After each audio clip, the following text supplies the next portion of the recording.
Welcome to Uncharted Paths, the podcast about the unexpected turns our careers take and the growth we find along the way. I'm Greg McDonald, and I have a passion for helping leaders, teams, and individuals navigate change. Today's guest is Rebecca Rosenberg, an educator, content strategist, and founder of More Than Content. After a successful run leading digital strategy and content teams in education technology, or EdTech as we call it, Rebecca made a bold move. She traded tech for teaching. She's now shaping young minds in the classroom while continuing to advise organizations through her consulting work. Rebecca's path is a reminder that success doesn't always mean climbing. Sometimes it means shifting. We'll explore what inspired her leap, how she's finding meaning in this chapter, and what her story can teach us about choosing a path that fits, even when it's not the obvious one. This is one of the earliest conversations we recorded for this podcast, so the sound is a little bit unpolished, but Rebecca's story more than holds up. So Rebecca, thanks so much for joining. Thanks, Greg. I'm so happy to be here. So to start, I gave a summary about you, but it's always helpful to hear this in your own words. So if you were introducing yourself at a dinner party, how do you usually do that? So I am an 11th grade English teacher. I teach AP English language, which focuses on the art of writing, which is something I'm really passionate about. Before this, I worked in EdTech for a long time and textbooks as well. And I decided that teaching was not only where I felt I could do the most good, but where my passion was leading me. And that's the direction I wanted to go in.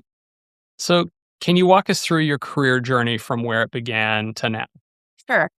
So I truly had no idea what I wanted to do when I graduated from college with a bachelor's in English. And I worked in nonprofits for a little bit. Still didn't really know what I wanted to do. I like English, I like reading. I'm going to get a master's. While I was doing that, I decided I wanted to go into publishing. I'd always been a writer. Thought maybe working in that field would be really good for me. When I finished grad school, the only companies that were hiring were textbook companies. So I thought, okay, I can go do that. And then once I have some experience, maybe I can move over to fiction. And my lifelong love of education actually made me realize, oh, no, this is actually a great fit for me. I could be in education and publishing at the same time. It was also right around the time where physical textbooks were starting to get phased out and things were going digital. And so pretty quickly I moved from the physical book side of things, having to print out 3 full copies of a textbook to send to an editor in a box. It's crazy that that's a thing I did in my career. To the digital side, and then worked in a few different tech companies with the idea that we could provide educational experiences, opportunities, materials to people who don't necessarily have access to them in real life. And to me, that was the most important thing, is I really wanted to be working in a career where I could make a difference. And so kept trying to find opportunities where I could do that. My background obviously was in content, specifically with English, but I also worked with psychology textbook, business management textbook, philosophy, sociology. So I had pretty well-rounded background there. But what I found was no matter what company I went to, at the end of the day, it was going to be about making money. And I understand that a company has to make money to survive, right? Like that's how it works. But where my problem came in was felt that the desire to make money was getting in the way of the ability to educate people, to provide people with what they needed. At a company early in my career, I was in a room with a vice president where she said that she wished student grades would be dependent on how much they paid for their textbook. And if they paid more for their textbook, their grade would be better, which is one of the grossest things that I've heard in a work setting. And so after like close to 15 years working in this space, I realized that if I really wanted to make a difference and I wanted to be in a space where people were there to teach children or teach anyone and to put profit ahead of education, that actually teaching was a really good path for me. Although I will tell you, my younger self would have her mind blown, because when I was younger, I always said I could never be a teacher. Why is that? I am the kind of person that the educational system is set up for, right? Like I like reading. I generally tend to just be good at standardized tests. I know what teachers are looking for, but I also know that that's not everybody's right? And so, but because I was always so good in school, people would always tell me, "Oh, you should be a teacher." Always say, I do not have the patience. I could never do it because I didn't understand why. Like, I had friends who just never turned their homework in, and that didn't make sense to me, or people who would just not come to school. And again, that didn't make sense to me as like a goody two shoes with an undiagnosed anxiety disorder.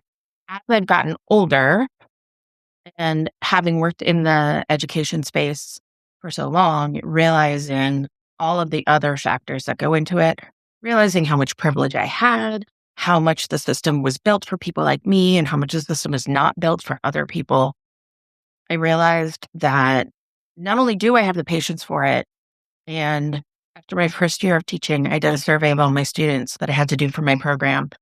And the number one thing that I got back from them is the thing they liked the most about me was my patience, which again would have surprised the heck out of 25-year-old Rebecca. But I could go back and look at those people that I knew who weren't turning in their homework, who were skipping school, and see it in a totally different light. People who had a bunch of siblings that their parents needed them to take care of. And so they didn't have time to do their homework at night because they were taking care of their siblings, or took public transportation to school and the bus was running late. And so they ended up being an hour late to school. And that's not their fault, right? There's all kinds of reasons why a traditional school system doesn't serve everyone. And so looking at it from that way, it doesn't actually take patience for me to work with students. It takes understanding. And that, like, I have empathy and sympathy to spare, you know? Yeah, that's super interesting. And also interesting that they called out to you that your patience was the attribute. I mean, what were you expecting they were going to say if you'd had to guess on that survey? Yeah. I thought that they were going to call out my ability to find examples from literature for like anything we talked Mm. about. Because I have 2 degrees in literature and read so much that usually someone would say something. I'm like, oh, that reminds me, this happened in Jane Eyre. Or like, oh, that's just like what happened, right? So I thought they were going to call out my ability to tie things together, which a couple people did. Definitely a few people called out like, he knows more about grammar than almost anybody I've ever met, and that's cool, and that's cool part surprised me. Don't think of myself as a patient person, but I have come to see that I need to rethink the way that I see myself because there is a big difference between outward and inward. And so, like, to think in my head, why didn't you do this thing? And to say out loud, so let's talk about what's going on with you. Right. And I think that's different. And also giving it a minute. So, like I was saying, there's circumstances that you might not understand. I had a student this last year who had a scenario where he had several younger siblings. His mom worked 2 jobs. It was basically his job to take care of the kid from the time school ended until she got to school the next day. And he would often fall asleep in class. And I had other teachers who were like, I don't understand. He's really bright. His homework's really good, but he just never pays attention in class. And I was like, I understand why. Let me explain it to you. And if his grades are good and he's doing the work, does it matter as much that he puts his head down in your class? Like everyone has a different point of view. And for him, I was like, he is doing the work he needs to do for me. I actually don't, I'm not going to stop that because I actually think that he needs that more than he needs to listen to what I'm talking about or how you build a house with evidence. If you're missing the middle floor of evidence, the house falls down. Like, he doesn't need that metaphor. Other people probably do. That's that empathy and sympathy to your point, and then just connecting with people is such a great skill. So your journey from out of ed tech and into education, you gave the one example there. Was that the turning point, or was there another moment that led to your pivot? And I guess, how did that go? Was it a bold leap, or was it this evolution between 25-year-old Rebecca and the one who went to teacher's college? Yeah, I don't think I would have been a good teacher if I had tried to go down this path earlier.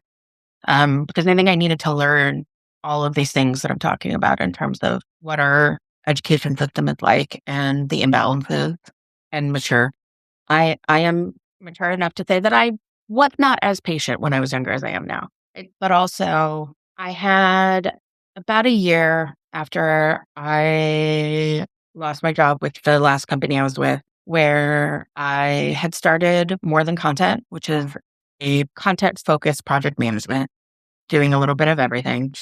And I was doing that to make ends meet, but I was applying furiously all over the place for ed tech jobs, project management jobs, content jobs. And no matter how many jobs I applied for, how many interviews I had, every time I thought about what it would be like to get that job, none of it felt joyful to me. Like it didn't feel right. And I knew I was applying for things that I was qualified for and that I had done before in some regard, but they weren't exciting. Like there wasn't a single thing I applied for during that time where I was like, this is awesome. This is the thing. I really, really want this one, which maybe is a little bit of a protection mechanism because if you really, really want something, you don't get it. It's a lot harder. But I just couldn't find myself thinking that I would enjoy it. You applied for things where it worked on paper, but Exactly. it didn't connect with you. Exactly. Throughout all this time, because I had worked in the ed tech world for so long, I have a lot of friends who are teachers or professors. I was obviously getting a lot of advertisement for various teaching paths. And I can't tell you the day I decided, but one day I decided to click on one and start reading. And they wanted people in their program who wanted to see equity come to schools, who wanted to be actively anti-racist, who wanted to support the whole child, have student-centered education. And those were all of the things that I was trying to do in the ed tech world and struggling with. And I was like, oh, okay, these programs are trying to prepare people to be the kind of teacher that I wish I had in every class, that I had in some classes. And I thought I could do that. And the more I thought about it, the more it turned from I can do that to I really want to do that. At some point, I was like, oh, this is the moment. And it's going to be a hard year. I did a teacher residency program, which is essentially you are going to school full time and teaching 4 days a week with a cooperative teacher that you teach together. And then while I did receive a stipend, it is not a lot. So I was also continuing to work with More Than Content on the side. So it was a hard year, but I had more joy than I had had in at least 5, 10 years before that when it comes to like getting up, going to work, wanting to be there, being excited to leave the house, being excited to sign on. And I really loved that I took the teacher residency path as a 1 year path as opposed to more traditional paths that are 2 years, which obviously made it a crazy year, but also meant 11 and a half months after I started, I am officially licensed by the state of California to teach English. So I feel really great about that. And the more I went into it, the more it became obvious that it was the right place for me. That's amazing. Yeah. And congratulations. Getting licensed by the state of California is no joke. It is not. There are a lot of requirements. So, I mean, you talked about that and that your younger self would not have expected this. How did people react as you started telling them? Was it uniformly supportive or did you have a range of reactions? Yeah, it was mostly very supportive. I actually have a lot of teachers in my life. I have several family members who are or have been teachers. I am still close with my kindergarten teacher who's currently 103 years old and occasionally still teaches classes to adults. So she was thrilled. My mom was also very happy for me, although her first reaction was, "You always said you could never be a teacher. What do you mean?" I'm not going to say there weren't some comments. I live in the Bay Area. The Bay Area is very expensive. We all know teachers don't make a lot of money. So there were some questions about that. But in terms of the fit for me, people helping me, it's been pretty amazing. Again, not a ton of money for education, So I just this week created a wish list for things that I wanted for my classroom and posted it online. And within 24 hours, my friends and family had bought every single thing for me, which honestly blew my mind. I was not expecting anybody to buy anything, right? Like, worst case scenario, nobody buys anything. I have to go buy it myself. I can take a deduction or whatever. But like the fact that I had such a swelling of support around me and people wanting to see me succeed, it kind of took my breath away, to be honest, that people were so generous and supportive. I knew that I had an incredible support system. I just never want to take anything for granted. And so to see that kind of support happen in such a short amount of time honestly left me kind of speechless, which is not a state that I am naturally in. Uh, that's amazing. And I think if you want, we could put your wish list into the show notes here as because I I'm would sure love that you're to. going to have more needs. You're just at the start of your teaching career, so Yes. I think there will be more wish list items soon. I will say the one thing I have come to realize, even with just my one residency year behind me, there's never enough pencils. I will Interesting. never run out of need for pencils. Even with everything being online, I will always need pencils. Totally fair. So, what would you say was the hardest part of making the shift? I'd been in this career for close to 15 years. I went to grad school. I worked in nonprofits a little bit before I went to grad school. So not super young, right? A lot of the people who go into teaching either do so right out of college, right out of grad school. Most of the people in my program, I would say, were in their 20s. And to essentially take a year off from working, I mean, I was working and going to school in terms of earning money, to take a year off to do this thing that I thought was the right thing, that I felt really good about, that I felt like I kept getting signs that I was going the right direction. But in the end, there was no guarantee this was going to be the right thing for me. I could have gone 3, 4 months in and all of a sudden realized, oh, I don't want to do this. I don't have the patience after all. Right. Exactly. I met my mentor. He was amazing. I got to my school site and met all my coworkers. They were incredible. My principal was great. Students started coming. I started building a relationship with them. All of these things were pointing me in the right direction. But it took a few months for that little nagger in the back of my head, that little nag to be like, what if it doesn't work out? Because that was possible. And then at that point, what am I left with? Then I've spent all these months not looking for new jobs. I've spent money and spending some savings to make sure that I keep myself afloat this year. So that was the biggest leap for me, is just at some point you can only be so sure. What did you do to keep yourself pushing forward through that period? And was there a moment where you were like, okay, I've completely made the right choice? I think for me, I really threw myself into the work. So we had a book club for my classes where there was one of 5 books you would pick and you'd be in that book club with other people from the program. And I was like, you know what? I'm going to read all 5 of them. I want to know all of it, right? If they think all 5 of these books are helpful, I'm going to read all of them. We'd get these reading lists. There'd always be additional optional reading. I'd read those too. I would sit in on other people's classes. I really wanted to get as much of the experience as I could. And I also think at some point, you have to decide that you've made the leap. If you're mid leap, you can't look down. You don't have any other options. At some point, your momentum is just going to keep carrying you that way.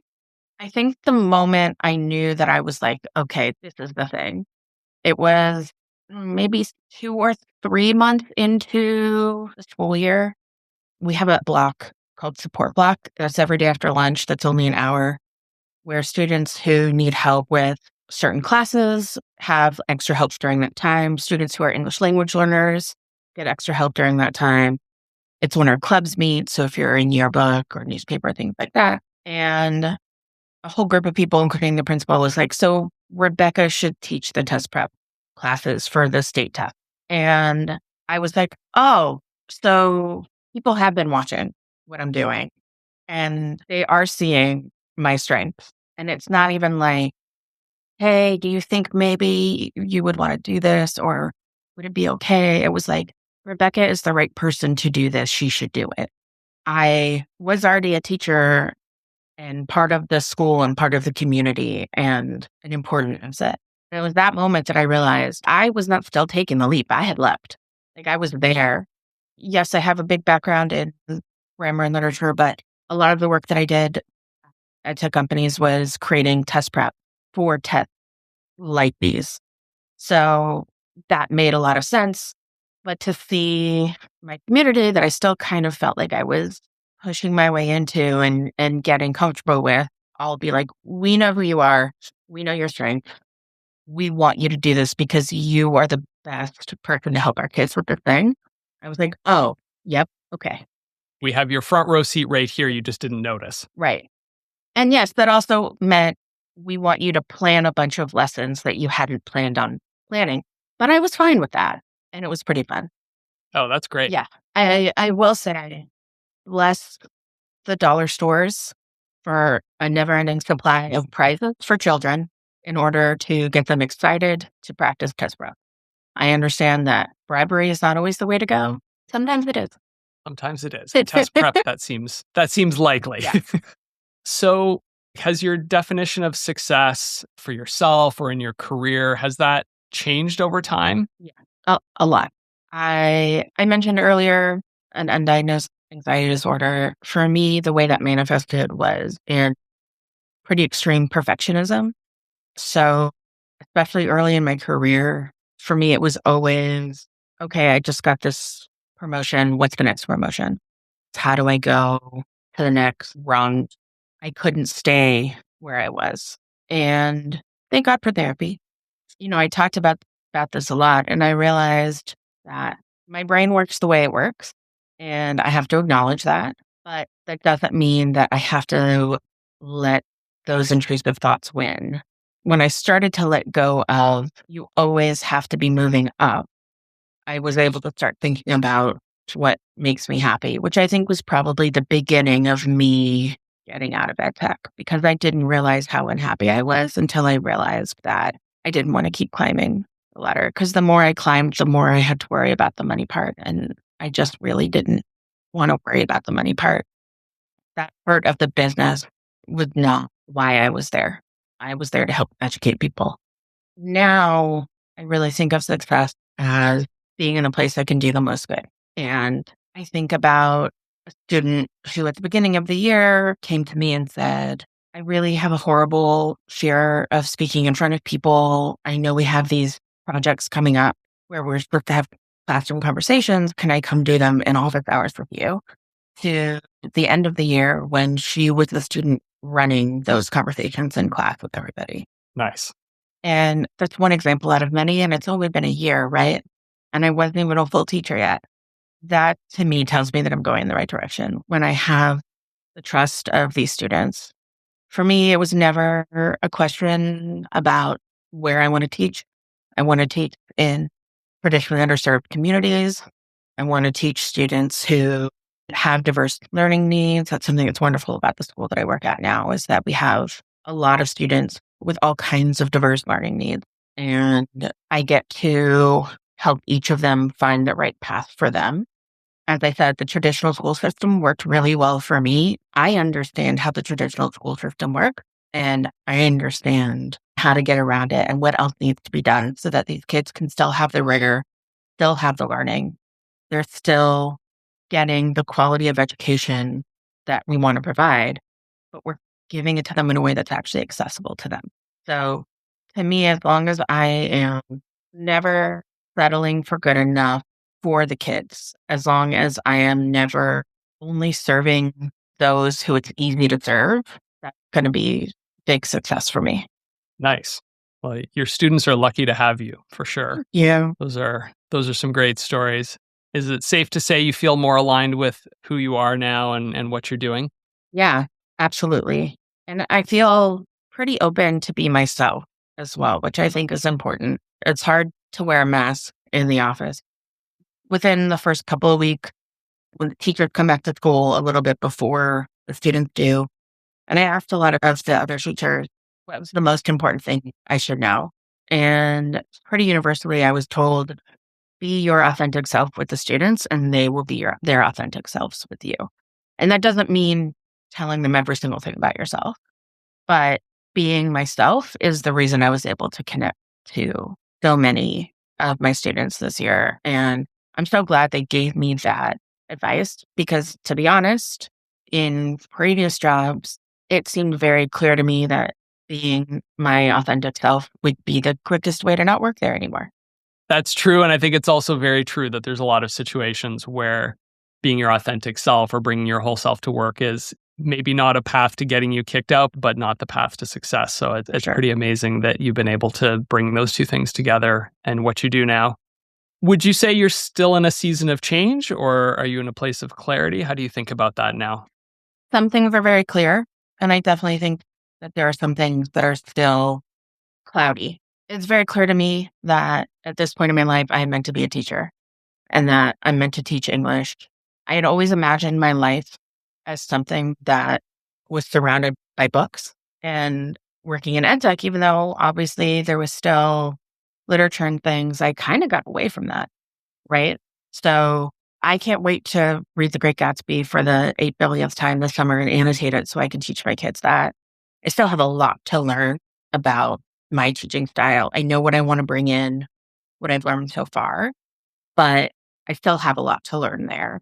And I think I'm going to continue to evolve a lot in the next few years of really hone in on who I am as a teacher and who I am in terms of guiding these students in the right direction. If you could tell your younger self something about careers, what would it be? I would tell myself to listen to myself. I got very good at pushing away the I'm really miserable doing this thing or pushing away the orally I don't feel really great about doing this thing. But I was always like, well, you're helping people. So keep going. You've got to do this one thing that you don't really feel great about doing, but you get to do these other things you do feel great about doing. So just keep going. And I have to be honest, I did not realize how unhappy I was in work, which then bled over to life because so much of my life was work. I didn't realize how unhappy I was until I was out of it. And then I could look back and think, wow, why would you let yourself do that? You know? So definitely just listen to the red flags, right? Red flags aren't just for relationships. Just because it's easier to just go along to get along, that's not healthy for you. That'll eat away at you. And if you let it fester, it's not going to turn itself around. You have to be the one to turn it around. Right. I have two last questions for you. First, you talked about what you would tell your younger self. Is there any other advice you would give to someone else on the edge of a career shift? You can't make these decisions in a snap, obviously, but at some point you have to make some kind of decision. I would say rather than just constantly sitting down and doing research and taking notes and talking to people and thinking about it, give yourself that time to do something that you love and that you enjoy and that can sort of take your mind away for a minute. And for me, I find those are the moments where I get clarity. That makes sense. Last question. You've talked a lot about your love of reading and books. Is there a book you would recommend to folks? This is a very difficult question. My favorite book of all time is Alice in Wonderland, which obviously is not a particularly unknown. But I love the story of someone who gets lost in a daydream and discovers things and then discovers things about themselves. So I actually have a whole collection of books that like different versions of that book. I also, growing up, really loved Haroon and the Sea of Stories by Salman Rushdie. Was always one of my favorites. And that is also a book about a young kid going on adventures and discovering all kinds of different things. I don't really have a specific genre or anything like that that I'm more into than others. I try really hard to read as diverse as possible. And I really want to make my classroom reflect the students I have in my class. So actually one of the things that I do at the beginning of the year is send a survey asking them about their favorite authors and artists and figures in history and then try to work in works by them. I will say, in terms of sort of contemporary writers, the person I find most inspiring is N.K. Jemisin. She writes a lot of science fiction, magical realism, Afrofuturism, all kinds, speculative fiction, whatever kind of name you want to give it. But she takes things that are happening in the real world and translates them into fiction in a way that is, to me, pretty revolutionary. And I think her perspective and viewpoint is really unique. And I think during this current time in history where people often have difficulty seeing other people's point of view, to read things that come from points of view that are very different than your own is extremely important. And if it also ends up being a really great book that you can't put down, and like maybe you accidentally miss your stop on the train because you were reading and then to go to the end and come back. Hypothetically, obviously, hypothetically. So I cannot rep for N.K. Jemisin enough personally. Nice. Great recommendations. Yeah. Listen, this was great conversation. Thank you so much for sharing your journey. And we will post your wish list for your classroom and your book recommendations and hopefully talk to you again soon. Thank you so much, Greg. Thanks for having me. Uncharted Paths is produced by Chelsea Strategies. If this conversation sparked something for you, please follow the show wherever you listen to podcasts. I'm Greg McDonald, and if there's a story you think we should tell next, or someone whose path deserves to be explored, email podcasts@chelseastrategies.com.